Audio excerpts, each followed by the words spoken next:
So let's look at the tangent graph. Okay, just remind ourselves of the tangent ratio. The tangent ratio is opposite divided by adjacent.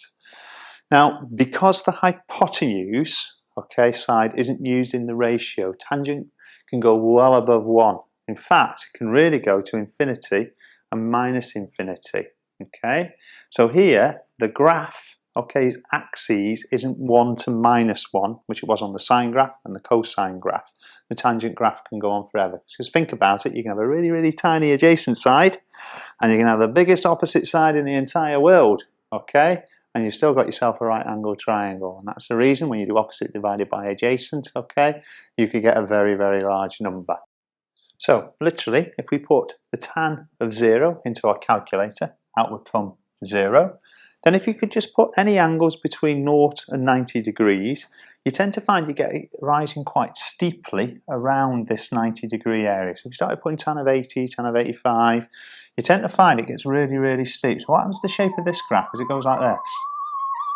It never ever touches 90 degrees. If you typed in the tan of 90 degrees, you would get a mathematical error on your calculator. Now what do we call that line in maths?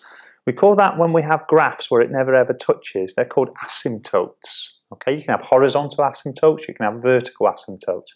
The tan graph, as you can see, has a large number of asymptotes where the value doesn't exist. Okay, same thing applies if you started just putting in -10, -20, -30, -40. The closer and closer you get to -90, okay, the larger the numbers appear. So it comes down like that. Then what happens, just like the sine and cosine graph, it repeats itself, okay, over a period, okay, of 180 degrees. So literally, same thing applies here, it comes down like this. Tan of 180 degrees is nothing, okay, and it comes back down like this.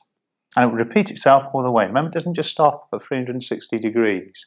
Same thing applies here, it comes down like this. So if you typed in the tan of -180, you would get 0, and it goes down like that. And again, the graph just repeats itself and repeats itself all the way through.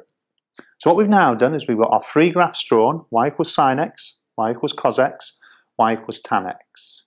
Now the purpose of drawing those graphs is it allows us to solve trigonometry equations, equations that involve those trigonometry ratios. And that can be quite important in maths because a lot of graphs fit those trigonometry ratios. So what we're going to do now is we're going to look at our first equation. We're going to have sin x equal to a number. We're going to go back and look at the graph of y equals sin x, and we're going to start solving that equation.